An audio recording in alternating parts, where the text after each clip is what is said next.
ಇಸ್ರಾಯೇಲರು ಹೆಚ್ಚು ಕಡಿಮೆ 20 ಲಕ್ಷ ಜನ. ಆ 20 ಲಕ್ಷ ಜನ ಗೋತ್ರವಾಗಿ, ಗಂಡಸರಾಗಿ, ಹೆಂಗಸರಾಗಿ, ಕುಲವಾಗಿ ಎಲ್ಲರೂ ಹೇಳ್ತಾರೆ. ಅವರು ಎಲ್ಲರಿಗೂ ಹೇಳ್ತಾರೆ, ನೀವು ದೇವದರ್ಶನದ ಗೂಡಾರವನ್ನು ಕಟ್ಟುವುದಕ್ಕೆ ಬೇಕಾದಂತ ಸಾಮಗ್ರಿಗಳನ್ನು ಕಾಣಿಕೆಯನ್ನಾಗಿ ಕೊಡಬೇಕು. ಇದನ್ನ ಹೇಳಿದ ಮೇಲೆ ಮುಂದೆ ಏನಾಯಿತು? ಇಸ್ರಾಯೇಲರ ಮಧ್ಯದಲ್ಲಿ ದೇವರು ಎಂತ ಕಾರ್ಯ ಮಾಡೋದ್ರಿಂದಾಗಿ 10ನೇ ವಾಕ್ಯದಲ್ಲಿ ಓದ್ಕೊಳ್ಳೋಣ. ನಿಮ್ಮಲ್ಲಿರುವ ಜಾಣರೆಲ್ಲರೂ ಬಂದು ಯೆಹೋವನು ಆಜ್ಞಾಪಿಸಿದವುಗಳನ್ನೆಲ್ಲ ಮಾಡಬೇಕು. ನಿಮ್ಮಲ್ಲಿರುವ ಜಾಣರೆಲ್ಲರೂ ಅಂದರೆ ದೇವರು ನಿಮ್ಮಲ್ಲಿ ಈ 20 ಲಕ್ಷ ಜನರಲ್ಲಿ ಕೆಲವರನ್ನ ಕೆಲವೊಂದು ಕೆಲಸಗಳಿಗೆ ನೇಮಿಸ್ತಾರೆ. ಆ ಕೆಲಸಗಳನ್ನ ಅವರು ಮಾಡಬೇಕು. ದೇವರು ಯಾರ್ಯಾರನ್ನ ನೇಮಿಸ್ತಾರೆ? ನಿಮ್ಮಲ್ಲಿರುವ ಜಾಣರೆಲ್ಲರನ್ನು ಒಂದೊಂದು ಕೆಲಸಕ್ಕೆ ನೇಮಿಸಲಿದ್ದಾರೆ. ಆ ಕೆಲಸಕ್ಕೆ ನೀವು ನಿಮ್ಮ 100% ಅಂದ್ರೆ ನಿಮ್ಮಲ್ಲಿ ಎಷ್ಟು ಪ್ರಯತ್ನ ಮಾಡ್ಲಿಕ್ಕಾಗುತ್ತದೋ, ಎಷ್ಟು ಬೆಸ್ಟ್ ಆಗಿ ದೇವರಿಗೆ ನಾನು ಮಾಡ್ಲಿಕ್ಕಾಗ್ತದೋ ಅದನ್ನು ಮಾಡೋದಕ್ಕೆ ಜಾಣರೆಲ್ಲರನ್ನ ದೇವರು ಆರಿಸ್ತಾರೆ ಎಂಬುದಾಗಿ ಒಂದು ಮಾತನ್ನು ಹೇಳ್ತಾರೆ. ಮೋಶೆ 20 ಲಕ್ಷ ಜನ ಕೇಳ್ತಾರೆ, ನಿಮ್ಮಲ್ಲಿ ಕೆಲವೊಬ್ಬರನ್ನ ದೇವರು ಆರಿಸಿ ದೇವದರ್ಶನ ಗೂಡಾರವನ್ನು ಕಟ್ಟಲಿಕ್ಕೆ ನೇಮಿಸಲಿದ್ದಾರೆ ಒಂದೊಂದು ಕೆಲಸಕ್ಕೆ. 21ನೇ ವಾಕ್ಯದಲ್ಲಿ ಹೇಳಲ್ಪಡುತ್ತದೆ, ಯಾರ್ಯಾರನ್ನು ಹೃದಯವು ಪ್ರೇರೇಪಿಸಿತೋ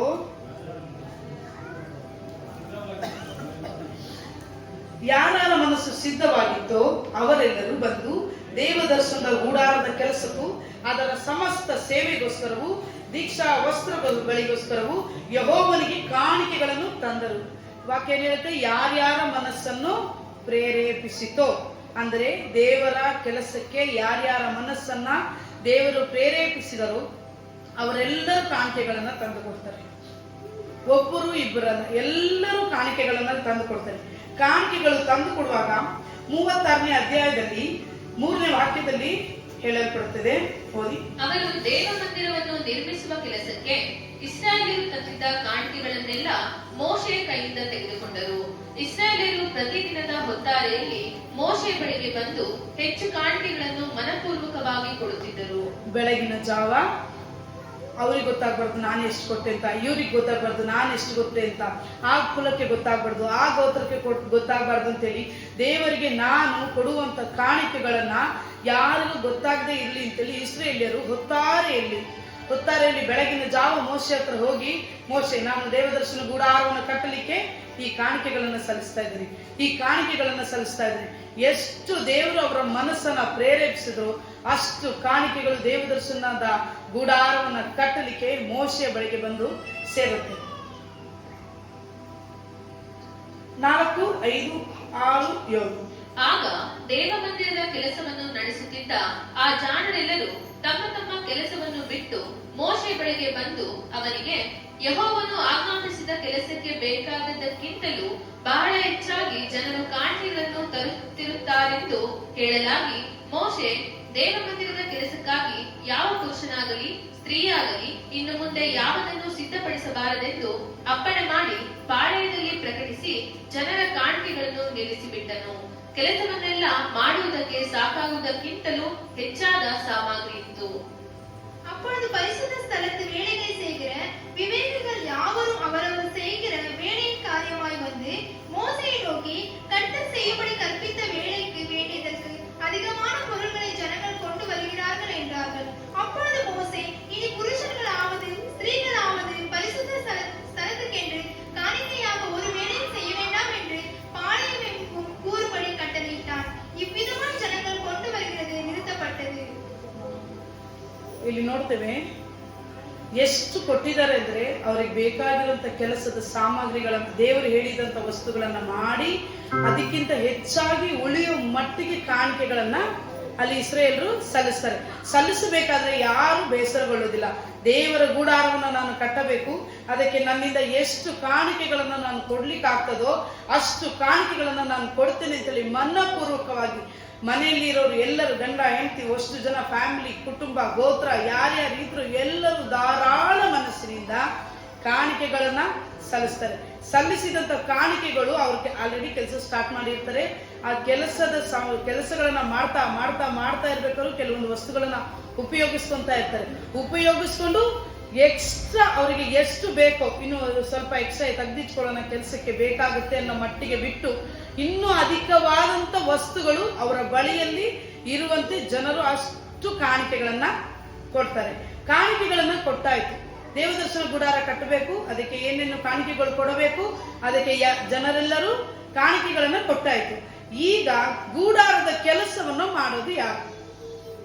ಅದಕ್ಕೆ ತಂದೆಯಾದ ದೇವರು ನೇಮಿಸ್ತಾರೆ. ಯಾರನ್ನ ನೇಮಿಸ್ತಾರೆ? 36ನೇ ಅಧ್ಯಾಯ 1ನೇ ವಾಕ್ಯವನ್ನು ನೋಡ್ಕೊಳ್ಳೋಣ. ಬೆಚಲೇಲನು ಒಹೋಲಿಯಾಬನು ಎಲ್ಲರನ್ನೂ ಯೆಹೋವನು ಆಜ್ಞಾಪಿಸಿದ ಪ್ರಕಾರವೇ ಮಾಡುವರು, ಮತ್ತು ಬೇರೆ ಜಾಣರೆಲ್ಲರೂ, ಅಂದರೆ ಯೆಹೋವನಿಂದ ಜ್ಞಾನ ವಿವೇಕಗಳನ್ನು ಹೊಂದಿ ದೇವ ಮಂದಿರವನ್ನು ನಿರ್ಮಿಸುವ ಕೆಲಸಕ್ಕೋಸ್ಕರ ಬೇಕಾದ ಸಕಲ ವಿಧವಾದ ವಸ್ತುಗಳನ್ನು ಮಾಡುವ ಕ್ರಮ ತಿಳಿದವರು ಅವರೊಂದಿಗೆ ಕೆಲಸ ಮಾಡುವರು ಅಂದನು. அப்பொழுது பரிசுத்த ஸ்தலத்துக்கு திருப்பணிகளை கடுத்த சகல வேலைகளையும் கர்த்தர் கற்பித்தபடியெல்லாம் பெசலேலும் அகோலியாயும் செய்ய அறிவிக்கும்படி கர்த்தரால் ஞானமும் புத்தியும் பெற்ற விவேக இருதயம் உள்ள மற்ற அனைவரும் செய்ய தொடங்கினார்கள்.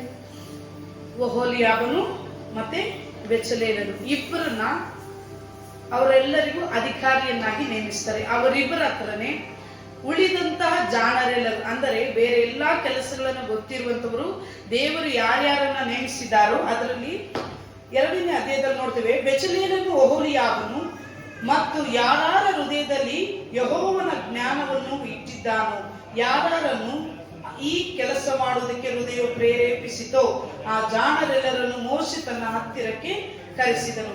ಬೆಚಲೇಲನು ಒಹೋಲಿಯಾಬನು ಇವರಿಬ್ಬರನ್ನ ಫಸ್ಟ್ ದೇವರು ನೇಮಿಸ್ತಾರೆ ಮೋಶೆ ಮೂಲಕ. ಇವ್ರೇನ್ ಮಾಡ್ತಾರೆ ಅಂದ್ರೆ, ಇರುವಂತ 20 ಲಕ್ಷ ಜನರಲ್ಲಿ ಅವರವ್ರೀಗ ನಮಗೆ ಒಬ್ಬೊಬ್ಬರಿಗೆ ಒಂದೊಂದು ಕೆಲಸ ಗೊತ್ತಿರುತ್ತೆ. ನಾವೇನ್ ಮಾಡ್ತೀವಿ, ದೇವರ ಆಲಯದಲ್ಲಿ ಈ ಕೆಲಸ ಮಾಡೋದಕ್ಕೆ ನನಗೆ ಗೊತ್ತಿದೆ ಅಂತೇಳಿ ಒಂದು 10 ಜನ ಒಂದೊಂದು ಕೆಲಸಕ್ಕೆ ಒಂದು 20 ಜನ ಬರ್ತಾರೆ.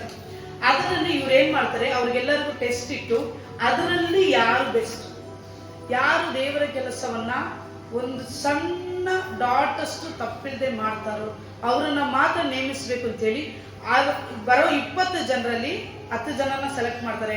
10ರಲ್ಲಿ 5 ಆಗುತ್ತೆ, 5ರಿಂದ 4 ಆಗುತ್ತೆ, 4ರಲ್ಲಿ 2 ಆಗ್ತಾರೆ, 2ರಲ್ಲಿ 1 ಆಗ್ತಾರೆ. ಈ ರೀತಿ ಜಾಣರೆಲ್ಲರನ್ನ ಅವರು ಆರಿಸಿ ತೆಗೆದುಕೊಂಡು ದೇವರ ಕೆಲಸವನ್ನ ಮಾಡ್ತಾರೆ. ದೇವರ ಕೆಲಸವನ್ನು ಮಾಡಿದಾಗ ಮೋಶೆಗೆ ತಂದೆಯಾದ ದೇವರು ಹೇಳ್ತಾರೆ, ದೇವದರ್ಶನ ಗೂಡಾರವನ್ನ ಯಾವ ತಿಂಗಳಿನ ಯಾವ ದಿನದಲ್ಲಿ ನೀನು ನಿಲ್ಲಿಸಬೇಕು ಎಂಬುದಾಗಿ ವಿಮೋಚನಾ ಕಾಂಡ 40ನೇ ಅಧ್ಯಾಯ 1ನೇ ವಾಕ್ಯದಲ್ಲಿ ಹೇಳಲ್ಪಡುತ್ತದೆ. ಯೆಹೋವನು ಮೋಶೆಗೆ, 1ನೇ ತಿಂಗಳಿನ ಪ್ರಥಮ ದಿನದಲ್ಲಿ ನೀನು ದೇವದರ್ಶನದ ಗೂಡಾರವನ್ನ ಎತ್ತಿ ನಿಲ್ಲಿಸಬೇಕು. ಟೈಮು ಕೊಟ್ಬಿಟ್ರು, ಮತ್ತೆ ಬೇಕಾದಂತ ಸಾಮಗ್ರಿಗಳನ್ನ ಕೊಟ್ರು, ಬೇಕಾದಂತ ಜನರನ್ನ ಕೊಟ್ರು. ಈಗ ಏನ್ ಮಾಡ್ಬೇಕು, ದೇವದರ್ಶನ ಗೂಡಾರವನ್ನ ಎತ್ತಿ ನಿಲ್ಲಿಸಬೇಕು. ಈಗ ದೇವದರ್ಶನ ಗೂಡಾರವನ್ನು ಎತ್ತಿ ನಿಲ್ಲಿಸಬೇಕು ಅಂದ್ರೆ ರಾತ್ರಿ ಹಗಲು ಅಲ್ಲಿರೋರು ಪ್ರತಿಯೊಬ್ಬರು ಕೆಲಸ ಮಾಡಬೇಕು. ನೇಮಿಸಿದಂತ ಜಾಣರೆಲ್ಲರೂ ಕೆಲಸ ಮಾಡಬೇಕು. ಒಹೋಲಿಯಾಬನು ಬೆಚಲೇಲನು ಅವರು ಸಹ ತಮಗೆ ಅಂತ ಒಂದೊಂದು ಕೆಲಸಗಳನ್ನು ಇಟ್ಕೊಂಡಿರ್ತಾರೆ. ಆ ಕೆಲಸಗಳನ್ನು ಸಹ ಅವರು ಮಾಡಬೇಕು. ಇವರೆಲ್ಲರೂ ಈಗ ಏನ್ ಮಾಡ್ತಾ ಇದ್ದಾರೆ ಅಂದ್ರೆ, ದೇವದರ್ಶನ ಗೂಡಾರವನ್ನ ನೇಮಿಸಿ ದೇವರು ಹೇಳಿದಂತ 1ನೆಯ ತಿಂಗಳಿನ 1ನೆಯ ದಿನದಲ್ಲಿ ಎತ್ತಿ ನಿಲ್ಲಿಸೋದಕ್ಕೆ ಪ್ರಯತ್ನವಾಗಿ ಅವರು ಕೆಲಸಗಳನ್ನ ಮಾಡ್ತಾ ಇರ್ತಾರೆ. ಅದೇ ರೀತಿ ಹೊಸ ಒಡಂಬಡಿಕೆಗೆ ಬಂದಾಗ ಯೇಸು ಸ್ವಾಮಿ ಆತನ ಏನ್ ಮಾಡಿದ್ರು ಅಂದ್ರೆ, ನಮ್ಮನ್ನ ಆತನ ದೇವರ ಆಲಯವನ್ನಾಗಿ ಮಾರ್ಪಡಿಸುವುದಕ್ಕೋಸ್ಕರ ತನ್ನನ್ನೇ ಬಲಿಯಾಗಿ ಅಲ್ಲಿ ಅರ್ಪಿಸಿಕೊಳ್ತಾರೆ. ನಮ್ಮ ಪಾಪಗಳು, ಶಾಪಗಳು, ನಾವು ಮಾಡಿದಂತ ಎಲ್ಲ ಅಕ್ರಮಗಳನ್ನ ನಾವು ಯಾರು ಸಹಿಸಲಿಕ್ಕೆ ಆಗದೆ ಇರುವಂತದನ್ನೆಲ್ಲ ನಾವು ಮಾಡಿರ್ತೇವೆ. ಅಂಥದ್ದೆಲ್ಲವನ್ನು ತನ್ನ ಮೇಲೆ ಹೊತ್ತುಕೊಂಡು ಆತನು ನಮಗಾಗಿ ಬಲಿಯಾಗಿ ತನ್ನನ್ನೇ ದೇವರ ಮುಂದೆ ಅರ್ಪಿಸಿಕೊಳ್ತಾರೆ. ಆತನು ಅರ್ಪಿಸಿಕೊಳ್ಳೋದು ಯಾಕಂದ್ರೆ ಆತ್ಮಿಕವಾದಂತಹ ದೇವಾಲಯವನ್ನ ಕಟ್ಟುವುದಕ್ಕೋಸ್ಕರ. ಶಾರೀರಿಕವಾಗಿ ನಮ್ಮ ಮುಂದೆ ದೇವಾಲಯ ಇದ್ರು ಆತ್ಮಿಕವಾದಂತಹ ಆಲಯ ನಮಗೆ ಬಹಳ ಮುಖ್ಯ. ಅದಕ್ಕೆ ಯೇಸು ಸ್ವಾಮಿ ಹೇಳ್ತಾರೆ, ನಿಮ್ಮ ಹೃದಯವೇ ನನ್ನ ಆಲಯ, ನಿಮ್ಮ ಹೃದಯವೇ ನನ್ನ ಆಲಯ. ರೋಮಾಪುರದ ಗ್ರಂಥದಲ್ಲಿ ಅಪೊಸ್ತಲನಾದ ಪೌಲನು ಹೇಳ್ತಾರೆ, ನಿಮ್ಮ ದೇಹವೇ ದೇವರ ಆಲಯವಾಗಿದೆ, ಅದನ್ನ ಹೊಲೆ ಮಾಡಿಕೊಳ್ಳಬೇಡ್ರಿ ಅಂದ್ರೆ ಯಾವುದೇ ತಪ್ಪಾದ ಕೆಲಸಗಳಿಗೆ, ತಪ್ಪಾದ ಕಾರ್ಯಗಳಿಗೆ, ದೇವರಿಗೆ ವಿರೋಧವಾದಂತಹ ಕಾರ್ಯಗಳಿಗೆ ನಿಮ್ಮ ಶರೀರವನ್ನ ಹಾಳು ಮಾಡ್ಕೋಬೇಡ್ರಿ. ಯಾಕಂದ್ರೆ ಯೇಸು ಸ್ವಾಮಿ ಸತ್ತು 3ನೇ ದಿವಸ ಮೃತ್ಯುಂಜಯನಾಗಿ ಎದ್ದದ್ದು ನಮ್ಮ ಆತ್ಮಿಕವಾದಂತಹ ದೇವಾಲಯವನ್ನು ಕಟ್ಟುವುದಕ್ಕಾಗಿ. ಯಾಕೆಂದ್ರೆ ಇಸ್ರೇಲರ ಮಧ್ಯದಲ್ಲಿ ತಂದೆಯಾದ ದೇವರು ಇದ್ರು, ಆದ್ರೆ ಯೇಸು ಸ್ವಾಮಿ ಪ್ರತಿಯೊಬ್ಬರ ಹೃದಯದಲ್ಲಿ ಇರುವುದಕ್ಕಾಗಿ ಆತನು ಆತ್ಮಿಕ ದೇವಾಲಯವನ್ನು ಕಟ್ಟುವುದಕ್ಕಾಗಿ ತನ್ನನ್ನೇ ಬಲಿಯಾಗಿ ಅರ್ಪಿಸಿಕೊಳ್ತಾರೆ. ಇಲ್ಲಿ ವಾಕ್ಯ ಹೇಳ್ತದೆ, ಮೋಶೆಗೆ ಮೊದಲನೆಯ ತಿಂಗಳಿನ ಮೊದಲನೆಯ ದಿನದಲ್ಲಿ ಈ ದೇವಾಲಯವನ್ನ ಎತ್ತಿ ಕಟ್ಟಬೇಕು. ಯೇಸು ಸ್ವಾಮಿ ಸತ್ತು ಮೃತ್ಯುಂಜಯನ ಗೆದ್ದದ್ದು ವಾರದ ಮೊದಲನೆಯ ದಿನ. ವಾರದ ಮೊದಲನೇ ದಿನ ಬಹಳಷ್ಟು ನಮಗೆ ಪ್ರಾಮುಖ್ಯತೆ ಇರುವಂತದ್ದು. ಯಾಕಂದ್ರೆ ದೇವರು ಹೇಳಿದ್ರು, ಮೊದಲನೇ ದಿನದಲ್ಲಿ ದೇವಾಲಯವನ್ನ ದೇವದರ್ಶನ ಗುಡಾರವನ್ನು ಎತ್ತಿ ನಿಲ್ಲಿಸ್ರಿ. ಅದೇ ರೀತಿ ಯೇಸು ಸ್ವಾಮಿ ಸತ್ತು ಮೃತ್ಯುಂಜಯನ ಗೆದ್ದಿ ಮೊದಲನೆಯ ದಿನದಲ್ಲಿ ಆತನು ಮೃತ್ಯುಂಜಯನ ಗೆದ್ದನು. ಯೇಸು ಸ್ವಾಮಿ ಏನ್ ಮಾಡ್ತಾರೆ, ತಾನು ಸತ್ತು ಮೃತ್ಯುಂಜಯನ ಗೆದ್ದ ಮೇಲೆ ತನ್ನ ರಕ್ತವನ್ನು ತೆಗೆದುಕೊಂಡು ಪರಲೋಕದಲ್ಲಿರುವ ಬಲಿಪೀಠದ ಮೇಲೆ, ಪರಲೋಕದಲ್ಲಿ ಮಂಜೂಷ ಪೆಟ್ಟಿಗೆ ಇದೆ, ಆ ಮಂಜೂಷ ಪೆಟ್ಟಿಗೆ ಮೇಲೆ ಮೋಶೆ ಹೇಗೆ ದೇವಾಲಯವನ್ನು ಕಟ್ಟಿದೋ, ದೇವದರ್ಶನ ಗುಡಾರವನ್ನು ಕಟ್ಟದ ಮೇಲೆ ಮಂಜೂಷ ಪೆಟ್ಟಿಗೆಯನ್ನಿಟ್ಟು ಅಲ್ಲಿ ದೇವರಿಗೆ ಸಲ್ಲಿಸಬೇಕಾದ ಬಲಿಗಳನ್ನು ಸಲ್ಲಿಸಿ ಆ ರಕ್ತವನ್ನು ತೆಗೆದುಕೊಂಡು ಜನರ ಪಾಪಕ್ಕೋಸ್ಕರ, ಜನರ ಆಶೀರ್ವಾದಕ್ಕೋಸ್ಕರ, ಜನರು ಮಾಡುವಂತ ಎಲ್ಲ ಅಕ್ರಮಗಳು ಅವಿಧೇಯತೆಗಳನ್ನು ದೇವರು ಕ್ಷಮಿಸಬೇಕೆಂದು ಅವರಿಗಾಗಿ ಪರಿಹಾರಕ ಯಜ್ಞವಾಗಿ ಆ ಬಲಿಯನ್ನು ಸಲ್ಲಿಸಿದ ಮೇಲೆ ಆ ರಕ್ತವನ್ನು ಚಿಮಿಕಿಸ್ತಾರೆ. 7 ಬಾರಿ ಚಿಮಿಕಿಸಬೇಕು. ಅದೇ ರೀತಿ ಯೇಸು ಸ್ವಾಮಿ ತಾನು ಸತ್ತು ಮೃತ್ಯುಂಜಯನ ಗೆದ್ದಂತ ದಿನದಲ್ಲಿ ತಾನು ಸುರಿಸಿದಂತಹ ಪರಿಶುದ್ಧ ರಕ್ತವನ್ನು ತೆಗೆದುಕೊಂಡು ಪರಲೋಕದಲ್ಲಿರುವ ದೇವದರ್ಶನ ಗುಡಾರದಲ್ಲಿರುವಂತಹ ಮಂಜೂಷ ಪೆಟ್ಟಿಗೆಯಲ್ಲಿ 7 ಬಾರಿ ಚಿಮಿಕಿಸ್ತಾರೆ. ತಂದೆಯಾದ ದೇವರು ಏನ್ ಹೇಳಿದ್ರು, ಮೊದಲನೇ ತಿಂಗಳಿನ ಮೊದಲನೇ ದಿನ ಯೇಸು ಸ್ವಾಮಿ ವಾರದ ಮೊದಲನೇ ದಿನದಲ್ಲಿ ಆ ಬಲಿಯನ್ನು ಸಲ್ಲಿಸ್ತಾರೆ. ವಿಮೋಚನ ಕಾಂಡ 40ನೇ ಅಧ್ಯಾಯದಲ್ಲಿ ಹೇಳಲ್ಪಡುತ್ತದೆ, 6 ಬಾರಿ ಅಲ್ಲಿ ಹೇಳಲ್ಪಡುತ್ತದೆ, ಯೆಹೋವನು ಆಜ್ಞಾಪಿಸಿದಂತೆ. ಯೆಹೋವನು ಆಜ್ಞಾಪಿಸಿದಂತೆ. ಯಾಕೆ ಅಲ್ಲಿ 6 ಬಾರಿ ಹೇಳಲ್ಪಡುತ್ತದೆ? 35ನೇ ಅಧ್ಯಾಯದಲ್ಲಿ ಹೇಳಲ್ಪಡುತ್ತದೆ 7 ಬಾರಿ ಯೆಹೋವನು ಮೋಶೆಗೆ ಆಜ್ಞಾಪಿಸಿದಂತೆ. ಅಂದ್ರೆ ದೇವರು ಹೇಳಿದ್ದನ್ನ ಮೋಶೆ ಸರಿಯಾಗಿ ಮಾಡಿದ.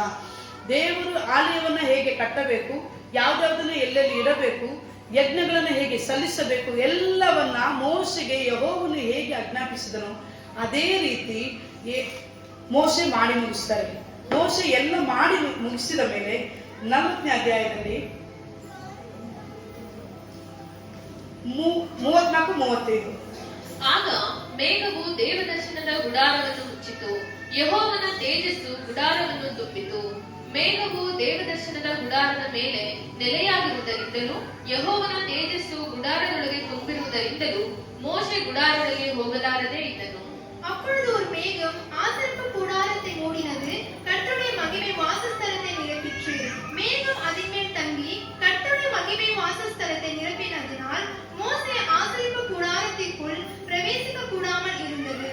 ಮೋಶೆ ಯಾಕೆ ಆ ದೇವದರ್ಶನ ಗುಡಾರದಲ್ಲಿ ಒಳಗೆ, ಅಂದ್ರೆ ದೇವರ ಪ್ರಸನ್ನತೆಯನ್ನು ನೋಡಿದ ಮನುಷ್ಯ, ದೇವರನ್ನ ಮುಖಮುಖವಾಗಿ ದರ್ಶನ ಮಾಡಿದಂತ ವ್ಯಕ್ತಿ ಯಾಕೆ ಅಲ್ಲಿ ಹೋಗಲಿಕ್ಕೆ ಆಗಿಲ್ಲ ಅಂದ್ರೆ, ದೇವರು ಮೋಶೆಗೆ ಆಜ್ಞಾಪಿಸಿದಂತ ಕೆಲಸವನ್ನ ಎಲ್ಲಿಯೂ ತಪ್ಪಾಗದೆ ಸರಿಯಾಗಿ ದೇವರು ಏನ್ ಹೇಳಿದ್ರು ಅದನ್ನ ಹಾಗೆ ಚಾಚು ತಪ್ಪದೆ ಮಾಡಿದ್ರಿಂದ ಆ ದೇವದರ್ಶನದ ಗುಡಾರದ ಮೇಲೆ ದೇವರ ಪ್ರಸನ್ನತೆ ಇಳಿದು ಬರುತ್ತದೆ.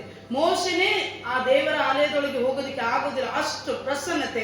ಯಾಕಂದ್ರೆ ಪವಿತ್ರಾತ್ಮನು, ಯೇಸು ಸ್ವಾಮಿಯು, ತಂದೆಯಾದ ದೇವರು, ತ್ರಿಯೇಕ ದೇವರು ಮನುಷ್ಯರ ಮಧ್ಯದಲ್ಲಿ ಇಳಿದು ಬರುವುದಕ್ಕಾಗಿ ಕಟ್ಟಲ್ಪಟ್ಟಂತಹ ಆ ದೇವದರ್ಶನ ಗುಡಾರದಲ್ಲಿ ಆತನು ಬಂದು ಇಳಿದು ಅವರ ಮಧ್ಯದಲ್ಲಿ ವಾಸ ಮಾಡ್ತಾನೆ. ಅದೇ ರೀತಿ ಯೇಸು ಸ್ವಾಮಿಯು ಸಹ ನಮ್ಮ ಮಧ್ಯದಲ್ಲಿ ಆತನು ದೇವರ ಆಲಯವಾಗಿ ನಮ್ಮನ್ನು ಆರಿಸಿಕೊಂಡದ್ದು. ಯಾಕಂದ್ರೆ ದೇವರ ಕೆಲಸವನ್ನ ನಾವು ಮಾಡುವುದಕ್ಕಾಗಿ, ದೇವರನ್ನು ಬಿಟ್ಟು ನಾವು ಆಚೆ ಈಚೆ ಹೋಗದೆ, ದೇವರ ಕೆಲಸದಲ್ಲಿ ಯಾವುದೇ ತಪ್ಪು ಮಾಡದೆ ನಮಗೆ ನೇಮಿಸಲ್ಪಟ್ಟಂತ ಕೆಲಸವನ್ನ ನಾವು ಮಾಡುವುದಕ್ಕಾಗಿ ಯೇಸು ಕ್ರಿಸ್ತನು ತನ್ನನ್ನೇ ಬಲಿಯನ್ನಾಗಿ ಸಮರ್ಪಿಸಿಕೊಂಡನು. ಯಾಕಂದ್ರೆ ನಾವು ದೇವರ ಆಲಯವಾಗಿ ದೇವರ ಕೆಲಸವನ್ನ ನಾವು ಮಾಡುವುದಕ್ಕಾಗಿ. ಹೋದ್ವಾರ ಪ್ರವಾದನೆ ಮೂಲಕ ದೇವರು ಕೆಲವೊಬ್ಬರಿಗೆ ಕೆಲವೊಂದು ಕೆಲಸಗಳನ್ನ ನೇಮಿಸಬೇಕು. ಹೆಸರು ಹಿಡಿದು ಕೆಲವೊಬ್ಬರಿಗೆ ನೀನು ಇದೇ ಕೆಲಸ ಮಾಡಬೇಕು ಅಂತ ಹೇಳಿದ್ರು. ಇನ್ನು ಕೆಲವೊಬ್ಬರಿಗೆ ಸೇವೆಗೋಸ್ಕರ ನಿನ್ನ ಕೈಲಿ ಆದಂತಹ ಕಾಣಿಕೆಗಳನ್ನು ಸಲ್ಲಿಸು ಅಂತ ಹೇಳಿದ್ರು. ಇನ್ನು ಕೆಲವು ಜನರಿಗೆ ಚೈನ್ ಪ್ರೇಯರ್ ಅಲ್ಲಿ ಬಂದು ನನ್ನ ಸಮ್ಮುಖದಲ್ಲಿ ಕುಳಿತು ಸಮಯವನ್ನ ಕಳೆಯಿರಿ ಅಂತ ಹೇಳಿದ್ರು.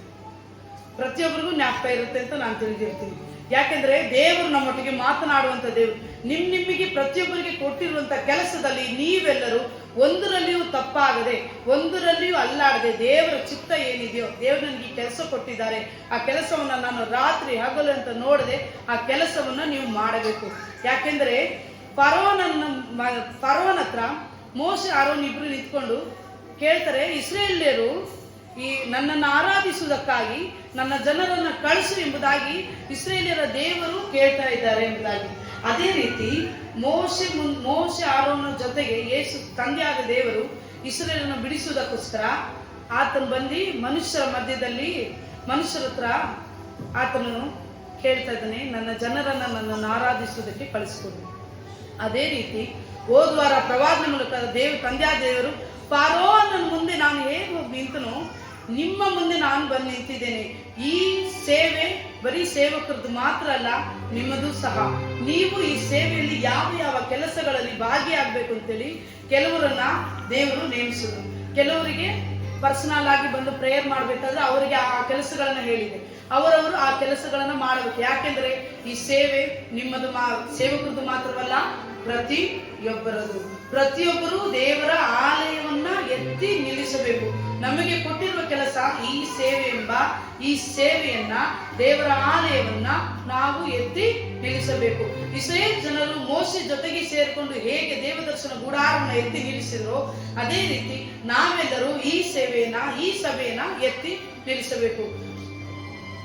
200 ಗಂಟೆ ಟೈಮ್ ಪ್ರಾರ್ಥನೆ ಮಾಡ್ಬೇಕಾದ್ರೆ ತಂದೆಯಾದ ದೇವರು ಹೇಳಿದ್ರು, ಈ ಪ್ರಾರ್ಥನೆಯನ್ನ ನಾನು ಪರಲೋಕದಿಂದ ಕೇಳ್ತಾ ಇದ್ದೇನೆ, ಈ ಪ್ರಾರ್ಥನೆಗೆ ನಾನು ಉತ್ತರಗಳನ್ನ ಕೊಡ್ತಾ ಇದ್ದೇನೆ, ಈ ಪ್ರಾರ್ಥನೆಯನ್ನ ಗೆತ್ಸೆಮನೆ ತೋಟದ ಪ್ರಾರ್ಥನೆ ಎಂಬುದಾಗಿ ನಾನು ಹೆಸರಿಟ್ಟಿದ್ದೇನೆ ಅಂತ ಹೇಳ್ತಾರೆ. ಗೆತ್ಸೆಮನೆ ತೋಟ ಅಂದ ತಕ್ಷಣ ನಾವು ಅಲ್ಲಿ ಏನ್ ನಡೀತಂದ್ರೆ, ಯೇಸು ಸ್ವಾಮಿ ನಮ್ಮ ಕಣ್ಣ ಮುಂದೆ ಬರ್ತಾರೆ. ಆತನು ವೇದನೆ ಅನುಭವಿಸೋದು, ನರಳಾಟ ಅನುಭವಿಸೋದು, ಆತನು ಶಿಲುಬೆಯಲ್ಲಿ ಹೊಡೆಯುವುದಕ್ಕಿಂತ ಮುಂಚೆ ಆತನು ಹೇಗೆ ವೇದನೆ ಪಡ್ತಾನೆ, ಆತನ ಬೆವರು ರಕ್ತವಾಗಿ ಸುರಿಯೋ ರೀತಿ ಆತನಿಗೆ ವೇದನೆ ಇರುತ್ತೆ, ನಮಗೆಲ್ಲ ಗೊತ್ತಿರುವಂತಿದೆ. ಆ ಗೆತ್ಸೆಮನೆ ತೋಟ ಪ್ರಾರ್ಥನೆಯಲ್ಲಿ 4 ವಿಷಯಗಳಿದೆ. ಒಂದು ಪ್ರಾರ್ಥನೆ, ಎರಡನೇದು ನರಳಾಟ, ವೇದನೆ, ದುಃಖ ಇದೆ. ಮೂರನೇದು ದೇವರ ಸನ್ನಿಧಿಯಲ್ಲಿ ಕಾದಿರುವಂಥದ್ದು. 4ನೇದು ದೇವರ ಚಿತ್ತವನ್ನ ನೆರವೇರಿಸುವಂಥದ್ದು. ತಂದೆಯಾದ ದೇವರು ಹೇಳಿದ್ರು ಯೇಸು ಸ್ವಾಮಿಗೆ, ನನ್ನ ಚಿತ್ತವನ್ನು ನೆರವೇರಿಸಬೇಕು, ನೀನು ಶಿಲುಬೆಯಲ್ಲಿ ಜಡಿಯಲ್ಪಡಬೇಕು, ರಕ್ತವನ್ನು ಚೆಲ್ಲಬೇಕು. ಈ ಲೋಕದಲ್ಲಿರುವಂತಹ ಈ ಭೂಮಿ ಉತ್ಪತ್ತಿಯಾದ ದಿನದಿಂದ ಯಾವಾಗ ತಂದೆಯಾದ ದೇವರು ಮುಕ್ತಾಯದ ದಿನ ನಿಗದಿ ಮಾಡಿದರೋ ಅಲ್ಲಿಯವರೆಗೂ ಹುಟ್ಟುವಂತ ಪ್ರತಿಯೊಬ್ಬರ ಮನುಷ್ಯನ ಪಾಪಗಳು, ಶಾಪಗಳು, ಅವರು ಮಾಡುವಂತ ಅಕ್ರಮಗಳು, ಅವರು ಮಾಡುವಂತ ಅನ್ಯಾಯಗಳು, ಅವರು ನನಗೆ ವಿರೋಧವಾಗಿ ನಿಲ್ಲುವಂತ ಎಲ್ಲಾ ಕಾರ್ಯಗಳನ್ನು ನೀನು ನನ್ನ ಮೇಲೆ ಹೊತ್ತುಕೊಂಡು ನೀನು ನನಗೆ ಸರ್ವಾಂಗ ಬಲಿಯಾಗಿ ದಹನ ಬಲಿಯಾಗಿ ನಿನ್ನನ್ನೇ ನೀನು ಸಮರ್ಪಿಸ್ಕೊಂತೇಳಿ ತಂದೆಯಾದ ದೇವರು ಯೇಸು ಸ್ವಾಮಿಗೆ ಹೇಳ್ತಾರೆ. ಯೇಸು ಸ್ವಾಮಿಗೆ ಹೇಳಿದ ತಕ್ಷಣ ಯೇಸು ಸ್ವಾಮಿ ಅದಕ್ಕೆ ಏನ್ ಮಾಡ್ತಾರೆ ಅಂದ್ರೆ ಪ್ರಾರ್ಥನೆ ಮಾಡ್ತಾರೆ, ದೇವರ ಸನ್ನಿಧಿಯಲ್ಲಿ ಕಾದಿರ್ತಾರೆ. ಯಾಕಂದ್ರೆ ದೇವರ ಚಿತ್ತವನ್ನ ನೆರವೇರಿಸುವುದಕ್ಕೆ. ದೇವರ ಸನ್ನಿಧಿಯಲ್ಲಿ ನಾವು ಕಾಯುವಾಗ, ದೇವರ ಬಳಿಯಲ್ಲಿ ನಾವು ಪ್ರಾರ್ಥನೆ ಮಾಡುವಾಗ ದೇವರ ಚಿತ್ತವನ್ನು ನೆರವೇರಿಸುವುದಕ್ಕೆ ನಮಗೆ ಬೇಕಾದಂತಹ ಧೈರ್ಯವನ್ನ, ಜ್ಞಾನವನ್ನ ದೇವರು ಕೊಡ್ತಾರೆ. ಹೆಚ್ಚು ಕಡಿಮೆ 600 ಜನರು ಯೇಸು ಸ್ವಾಮಿಗೆ ಮಕ್ಕಕ್ಕೆ ಹೊಡಿತಾರೆ. 600 ಜನ ಹಿಂಸೆ ಮಾಡ್ತಾರೆ. ರೋಮನ್ ಅಧಿಕಾರಿಗಳ ಹಿಸ್ಟ್ರಿಯಲ್ಲೇ ಯೇಸು ಸ್ವಾಮಿಗೆ ನಡೆದಂತಹ ಘಟನೆ ಬೇರೆ ಯಾರಿಗೂ ನಡೆಯೋದಿಲ್ಲ. ಯೇಸು ಸ್ವಾಮಿ ಕೊಟ್ಟಂತ ಚಿತ್ರ ಹಿಂಸೆ ಬೇರೆ ಯಾರಿಗೂ ಆಗೋದಿಲ್ಲ. 40ಕ್ಕೆ 1 ಕಡಿಮೆ ಚಡಿಹೇಟುಗಳನ್ನು ಹೊಡಿತಾರೆ. ಯಾರಿಗೋಸ್ಕರ? ನಿಮಗೋಸ್ಕರ, ನನಗೋಸ್ಕರ. ನಾವು ದೇವರ ಆಲಯವಾಗಿ ಮಾರ್ಪಡುವುದಕ್ಕೋಸ್ಕರ, ನಾವು ದೇವರ ಆಲಯವನ್ನು ಎತ್ತಿ ಕಟ್ಟಿ ನಿಲ್ಲಿಸುವುದಕ್ಕೋಸ್ಕರ. ಯಾಕೆ ಅದನ್ನು ಹೊಡೆತ ತಿಂದ್ಕೊಂಡ? ಯಾಕೆ ನಮ್ಮ ಪಾಪಗಳನ್ನು ಇದು ಮಾಡಿದ್ರು? ಯಾಕೆ ನಾವು ಮಾಡುವಂತ ಎಲ್ಲ ಚಿಕ್ಕ ಪುಟ್ಟ ಕಾರ್ಯಗಳನ್ನು ದೇವರು ಗಮನ ಇಟ್ಟು ನೋಡೋದಕ್ಕೆ ಯಾಕೆ? ಯಾಕೆಂದ್ರೆ ಯೇಸು ಸ್ವಾಮಿ ತನ್ನನ್ನೇ ದಹನ ಬಲಿಯಾಗಿ, ಜೀವ ಯಜ್ಞವಾಗಿ, ಸಜೀವ ಯಜ್ಞವಾಗಿ ಎಲ್ಲರಿಗೋಸ್ಕರ, ನಿಮಗೋಸ್ಕರ, ನನಗೋಸ್ಕರ ಆತನು ತನ್ನನ್ನೇ ಬಲಿಯಾಗಿ ಸಮರ್ಪಿಸಿಕೊಂಡನು. ಯಾಕೆ? ನಮ್ಮ ಆತ್ಮಿಕವಾದಂತ ದೇವರ ಆಲಯವನ್ನ ಎತ್ತಿ ನಿಲ್ಲಿಸುವುದಕ್ಕಾಗಿ. ದೇವದರ್ಶನ ಗುಡಾರವನ್ನು ಎತ್ತಿ ನಿಲ್ಲಿಸಿದಾಗ ದೇವರ ಮಹಿಮೆ ಹೇಗೆ ಹಿಡಿದು ಬಂತೋ, ನಿಮ್ಮ ಆತ್ಮಿಕ ಆಲಯವನ್ನು ನೀವು ಕಟ್ಟುವಾಗ, ನೀವು ನಿಮ್ಮ ಆತ್ಮಿಕ ಆಲಯವನ್ನು ಎತ್ತಿ ನಿಲ್ಲಿಸುವಾಗ ತಂದೆಯಾದ ದೇವರು ಪವಿತ್ರಾತ್ಮನನ್ನ ಕಳಿಸಿ ನಿಮ್ಮನ್ನು ಸಹಿಸಲಾರದಷ್ಟು, ನಿಮ್ಮಲ್ಲಿ ಸ್ಥಳ ಸಾಲದಷ್ಟು ಅಭಿಷೇಕಗಳನ್ನು, ವರಗಳನ್ನ ಕೊಡ್ತಾರೆ. ಯಾಕೆ? ದೇವರ ಚಿತ್ತವನ್ನು ನೆರವೇರಿಸುವುದಕ್ಕಾಗಿ. ಚೈನ್ ಪ್ರೇಯರ್ ಅಲ್ಲಿ ಪ್ರಾರ್ಥನೆ ಮಾಡಿ ಪ್ರಾರ್ಥನೆ ಮಾಡಿ ಪ್ರಾರ್ಥನೆ ಮಾಡಿ. ಯಾಕೆ ಹೇಳುವುದು? ದೇವರು ನಿಮ್ಮ ಪ್ರಾರ್ಥನೆಯನ್ನು ಪರಲೋಕದಿಂದ ಗಮನಿಸ್ತಾ ಇದ್ದಾನೆ. ದೇಶದಲ್ಲಿ ಅದ್ಭುತಗಳು, ಮಹತ್ಕಾರ್ಯಗಳನ್ನು ನೋಡುವುದಕ್ಕಾಗಿ, ನಿಮ್ಮ ಜೀವನದಲ್ಲಿ ಅದ್ಭುತಗಳು, ಮಹತ್ಕಾರ್ಯಗಳನ್ನು ನೀವು ನೋಡುವುದಕ್ಕಾಗಿ ನಿಮ್ಮ ಆತ್ಮಿಕ ಆಲಯವನ್ನ ಕಟ್ಟಿ ಎಬ್ಬಿಸಬೇಕು. ದೇವರು ಕೊಟ್ಟಂತ ಸೇವೆಯನ್ನು ಎತ್ತಿ ನಿಲ್ಲಿಸಬೇಕು. ನಮಗೆ ಕೊಟ್ಟ ಕೆಲಸ ದೇವಾಲಯವನ್ನ ಕಟ್ಟಬೇಕು. ಕಟ್ಟಬೇಕು, ದೇವಾಲಯವನ್ನ ಕಟ್ಟಬೇಕು, ನಮ್ಮ ಆತ್ಮಿಕ ದೇವಾಲಯವನ್ನ ಕಟ್ಟಬೇಕು. ದೇವರು ಕೊಟ್ಟಂತ ಈ ಸಭೆಗೆ ಬೇಕಾದಂತ ಆಲಯವನ್ನ ನಾವು ಕಟ್ಟಬೇಕು. ಕಾಣಿಕೆಗಳು ಅಂದ್ರೆ ಕಾಣಿಕೆಗಳು ಮಾತ್ರ, ಕೆಲಸಗಳು ಮಾತ್ರ. ಜ್ಞಾಪಕ ಇಟ್ಕೊಡ್ರಿ, ಕಾಣಿಕೆ ತಂದು ಕೊಟ್ಟವರು ಬೇರೆ, ಕೆಲಸ ಮಾಡಿದವರು ಬೇರೆ. ಕಾಣಿಕೆ ತಂದು ಕೊಟ್ಟವರು ಕೆಲಸ ಮಾಡಿಲ್ಲ, ಕೆಲಸ ಮಾಡಿದವರು ಕಾಣಿಕೆ ತಂದು ಕೊಟ್ಟಿಲ್ಲ. ಕಾಣಿಕೆ ಕೊಟ್ಟವರು ಅವರು ಕಾಣಿಕೆ ಕೊಡುವುದಕ್ಕಾಗಿ ನೇಮಿಸಲ್ಪಟ್ಟವರು, ಕೆಲಸ ಮಾಡುವುದಕ್ಕೆ ನೇಮಿಸಲ್ಪಟ್ಟವರು, ಕೆಲಸ ಮಾಡುವುದಕ್ಕಾಗಿಯೇ ನೇಮಿಸಲ್ಪಟ್ಟವರು. ಅವರನ್ನ ಯಾರು ನೇಮಿಸಿದ್ದು? ತಂದೆಯಾದ ದೇವರು. ಇವರ ಕೈಲಿ ಕಾಣಿಕೆ ಕೊಡುವುದಕ್ಕಾಗ್ತದೆ, ಇವರು ಕಾಣಿಕೆ ಕೊಡ್ತಾರೆ. ಇವರು ಈ ಕೆಲಸಗಳನ್ನ ಮಾಡುವುದಕ್ಕಾಗ್ತದೆ, ಇವರು ಈ ಕೆಲಸಗಳನ್ನ ಮಾಡ್ತಾರೆ. ನಮಗೆ ಕೊಟ್ಟಂತ ಕೆಲಸ ಏನು? ಆ ಕೆಲಸದಲ್ಲಿ ನಾವು ಸರಿಯಾಗಿರಬೇಕು. ಹೋದ ವಾರದಲ್ಲಿ ಪ್ರವಾದನೆ ತಂದೆಯ ದೇವರು ಹೇಳಿದ್ರು, ನೀವು ನನ್ನ ಕೆಲಸಗಳನ್ನು ಮಾಡುವಾಗ ನಿಮ್ಮ ಜೀವನದಲ್ಲಿ ಇರುವಂತ ಕಷ್ಟಗಳು, ಏನೆಲ್ಲ ವೇದನೆಗಳಿದಾವೋ, ಯಾವ್ಯಾವ ಬಿಡುಗಡೆಗಳು ನಿಮಗೆ ಅವಶ್ಯಕತೆ ಇದೆಯೋ, ಯಾವ್ಯಾವ ಕೊರತೆಗಳು ನಿಮ್ಮ ಜೀವನದಲ್ಲಿ ಇದೆಯೋ, ಯಾವ ಕೆಲಸಗಳು ನಿಮ್ಮ ಜೀವನದಲ್ಲಿ ಬಾಕಿ ಉಳಿದಿದೆಯೋ, ಏನೆಲ್ಲ ಕಾರ್ಯಗಳು ಮುಂದೆ ಆಗಬೇಕು ಅಂತ ನೀವು ನೆನೆಸಿದ್ದೀರೋ, ದೇಶದಲ್ಲಿ ಏನೆಲ್ಲ ನಡೆಯಬೇಕು ಅದನ್ನೆಲ್ಲ ನಾನು ಮಾಡ್ತೇನೆ.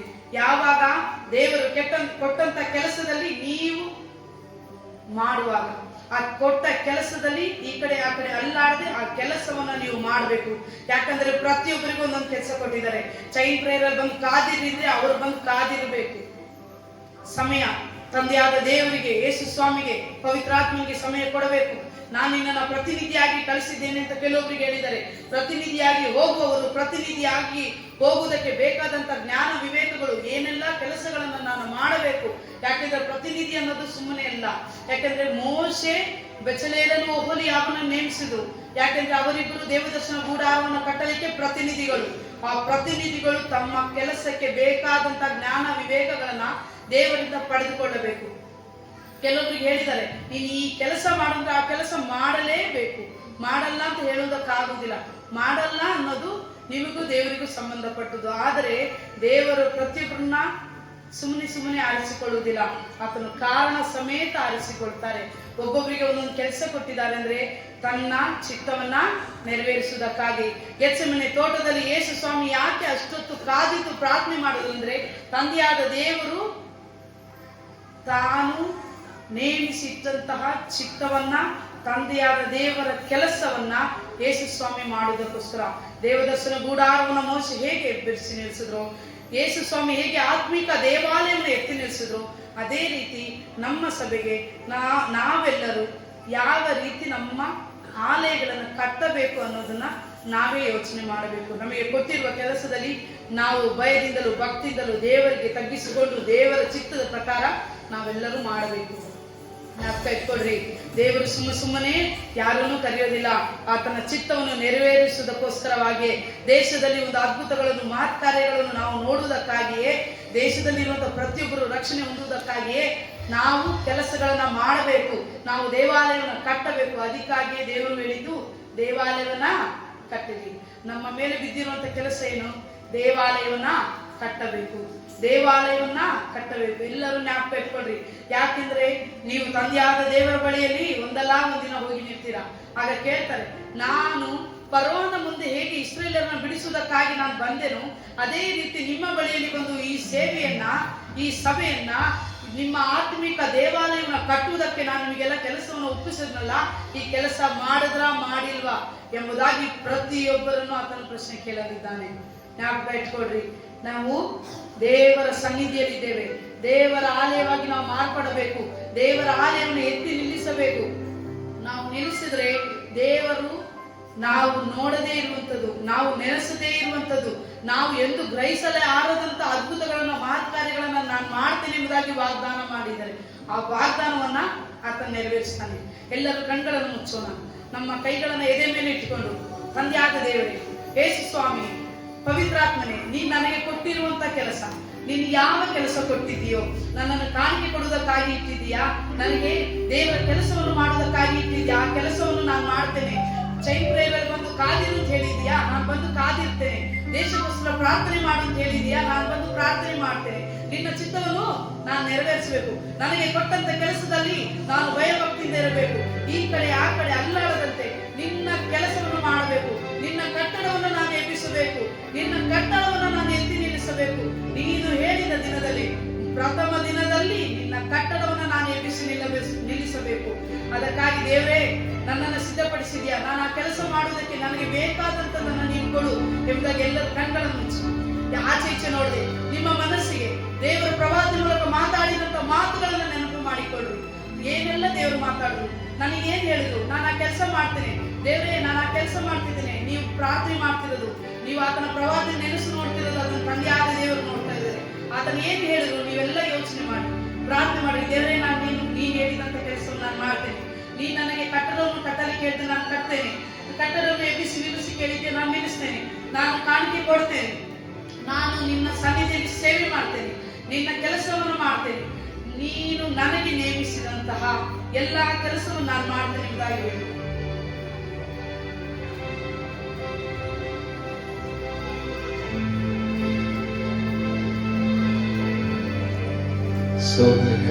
ಸ್ತೋತ್ರ ಸ್ತೋತ್ರ ದೇವರಾತ್ಮನೇ, ನಿಮಗೆ ಸ್ತೋತ್ರ. ಹಾಲೆಲೂಯಾ. ಹೇಳುವ ಎಲ್ಲ ಕೆಲಸಗಳನ್ನ ನಾವು ಮಾಡುವವರಾಗುವಂತೆ, ನಿಮ್ಮ ಚಿತ್ತಗಳನ್ನ ನಾವು ನೆರವೇರಿಸುವವರಾಗುವಂತೆ, ನಮಗೋಸ್ಕರ ಕೊಡಲ್ಪಟ್ಟಂತ ಕೆಲಸದಲ್ಲಿ ನಾವು ನಂಬಿಕಸ್ಥರಾಗಿರುವಂತೆ ಸ್ತೋತ್ರ ಸ್ತೋತ್ರ. ದೇವದರ್ಶನ ಗುಡಾರವನ್ನು ಎತ್ತಿ ನಿಲ್ಲಿಸಲಿಕ್ಕೆ ಬೇಕಾದ ಎಲ್ಲ ಕಾರ್ಯಗಳನ್ನ ಕೆಲಸಗಳನ್ನ ನಾವು ಮಾಡುವವರಾಗುವಂತೆ, ಆತನ ಸನ್ನಿಧಿಯಲ್ಲಿ ಸೇವೆ ಮಾಡುವವರು ನಾವು ಆಗುವಂತೆ, ನೀನು ಹೇಳುವ ಕೆಲಸಗಳನ್ನ ಮಾಡಿ ಮುಗಿಸುವರಾಗುವಂತೆ ಕರ್ತನೇ ನಮಗೆ ಕೃಪೆ ಕೊಡು ದೇವರ. ನಮಗೆ ಸಹಾಯ ಮಾಡಪ್ಪ, ನಮಗೆ ಸಹಾಯ ಮಾಡಪ್ಪ, ನಮಗೆ ಸಹಾಯ ಮಾಡಪ್ಪ. ನೀನು ಹೇಳುವುದನ್ನ ಮಾಡುವವರಾಗಬೇಕು ಸ್ವಾಮಿ. ನಿನ್ನ ಚಿತ್ತವನ್ನು ನೆರವೇರಿಸುವರಾಗಬೇಕು ಕರ್ತನೆ. ನೀನು ಬಯಸುವ ಕಾರ್ಯಗಳನ್ನೆಲ್ಲ ಮಾಡುವವರಾಗಬೇಕಪ್ಪ. ನಮಗೆ ಕೃಪೆ ಕೊಡು, ಕೃಪೆ ಕೊಡು, ಕೃಪೆ ಕೊಡು, ಕೃಪೆ ಕೊಡು. ಸ್ತೋತ್ರ ಸ್ತೋತ್ರ. ವಾಕ್ಯದೊಟ್ಟಿಗೆ ಮಾತನಾಡೋದಕ್ಕಾಗಿ ಸ್ತೋತ್ರ. ಎಲ್ಲ ಘನಮಾನ ಮಹಿಮೆ ನಿಮಗೆ ಸಲ್ಲಿಸುತ್ತಾ ನಜರೇತ ಯೇಸು ಕ್ರಿಸ್ತನ ಮಾತಲ್ಲಿ ಪ್ರಾರ್ಥಿಸುತ್ತೇವೆ ನಮ್ಮ ತಂದೆ.